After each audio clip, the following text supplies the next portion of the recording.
बहुत बहुत शुक्रिया, आप यहां शॉर्ट नोटिस पे आए।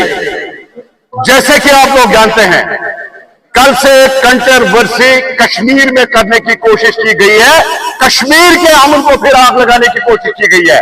आपको याद होगा 3 दिन पहले जब हजरत चाइन की इनॉग्रेशन, जिसकी रेनोवेशन और ब्यूटिफिकेशन चेयरपर्सन साहिबा डॉक्टर दुरक्षा इब्राहिमी ने की है, 3 दिन तक किसी को याद नहीं रहा। लेकिन 3 दिन के बाद कुछ गुंडे अंदर घुसते हैं, दहशत गर्दाना तरीके में अंदर वो अशोक चिन्ह का तोड़ फोड़ करते हैं। एक सोची समझी साजिश के तहत हो रहा था, क्योंकि जैसे कल से हमने देखा है कि मुख्तलिफ पॉलिटिकल पार्टी इस इशू को और ज्यादा कंट्रोल डालने की कोशिश कर रही है और बार बार वो इस तरह कर रही है। जहां तक नेशनल चिन्ह का ताल्लुक है, ये खाली भारतीय जनता पार्टी का चिन्ह नहीं, ये हर एक हिंदुस्तानी, हर एक भारतीय का चिन्ह है। अगर हम हटते जाते हैं, वहां पासपोर्ट पे एक चिन्ह होता है, और जो कार्ड हमारे गले में होता है जब हम मक्का शरीफ या हम मदीना शरीफ जाते हैं या काबा शरीफ, तब भी ये कार्ड हमारे गले पे होता है और ये चिन्ह वहां भी लगा होता है। हम मस्जिद में नमाज पढ़ने जाते हैं, ये रुकू पे लगा हुआ था, तब इनकी नमाज मकबूल क्यों नहीं होती? तब ये इस चिन्ह को बाहर क्यों नहीं छोड़ते हैं?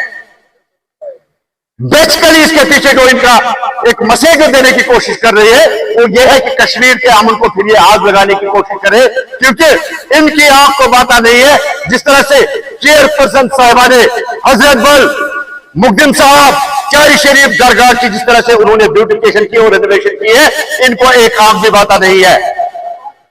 जिस तरह से कल गुंडे अंदर घुसे, जिस तरह से कल उन्होंने वहां तोड़ फोड़ की है, मैं जम्मू कश्मीर पुलिस के उस 2 कंपनी, एक रहती है 2 रहती है, उनसे मैं सवाल करना चाहता हूं, मैं डीजी साहब से सवाल करना चाहता हूं, आपकी पुलिस कहां थी जब भारत के मुख्त पे कल चोट की गई, जब भारत के सर पे वहां पत्थर से चोट की गई?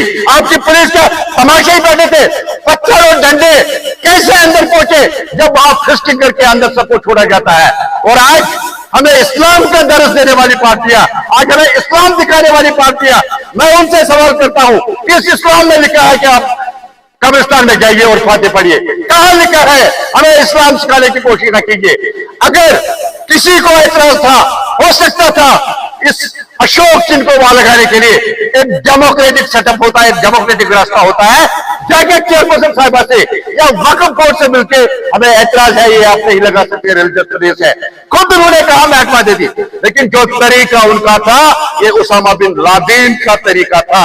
ये डेमोक्रेटिक कंट्री में किसी भी सूरत में बर्दाश्त नहीं करेंगे और भारतीय जनता पार्टी इसको किसी भी सूरत में बर्दाश्त नहीं करेंगे। हम एलजी साहब, हम डीजी साहब से गुजारिश करते हैं कि एक तो जिन्होंने वहां तोड़ फोड़ की, उनके खिलाफ सख्त कार्रवाई होनी चाहिए। और हम ये भी डिमांड करते हैं, जिस तरह से कल लोग वहां चप्पल और बूट पहन के अंदर घुसे हैं बेहुरमती की उस दरगाह की, इसके पीछे जिनका हाथ है उनको भी कानून के शिकंजे पे लाना चाहिए। और मेरी पार्टी, भारतीय जनता पार्टी, किसी भी सूरत में बर्दाश्त नहीं करेगी कि राष्ट्रीय चिन्ह की तोड़ फोड़ की जाए।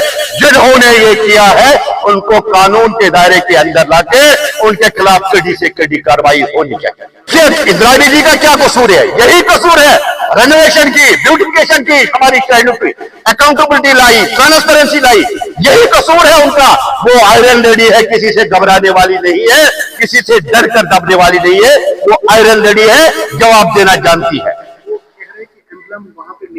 देखिए, हम पहले भी कह चुके हैं, अगर किसी को ऐतराज है या लगा नहीं सकते, एक प्रॉपर वे है डेमोक्रेटिक सेटअप में, आप उनको बोल सकते थे, आप इनको अप्रोच कर सकते थे।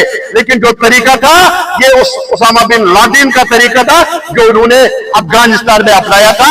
ये तरीका इन गुंडों, इन गानों, इन दहशतगर्दों ने कल हजरत बल में अपनाया।